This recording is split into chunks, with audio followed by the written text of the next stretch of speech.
जुमे की नमाज को देखते हुए मुल्क भर में हाई अलर्ट किया गया है। यूपी, महाराष्ट्र, झारखंड में सिक्योरिटी के बेहद पुख्ता इंतजाम किए गए हैं। यूपी के कई अजला में ड्रोन से निगरानी की जाएगी। वहीं महाराष्ट्र में हसास इलाकों में अलर्ट किया गया है। झारखंड में सिक्योरिटी बेहद सख्त कर दी गई।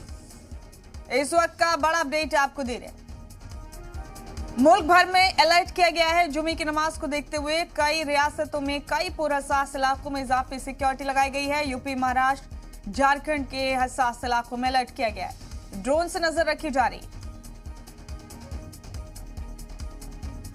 सेंट्रल फोर्सेस के अलावा इजाफी पुलिस फोर्सेस तैनात की गई हैं। कई पुरहसास इलाकों में ड्रोन से मुख्तलिफ इलाकों में नजर रखी जा रही है। जुमे की नमाज को देखते हुए मुल्क भर में अलर्ट जारी किया गया है। बड़ा अपडेट इस वक्त के आप अपने टीवी स्क्रीन पर देख रहे हैं। आपको बता दें कि यूपी, महाराष्ट्र और झारखंड में खासतौर से सिक्योरिटी के बेहद पुख्ता इंतजाम किए गए हैं। जुमे की नमाज को देखते हुए किसी भी बदअमनी से बचा जा सके, उसको लेकर तमाम तरह के इकदाम किए गए।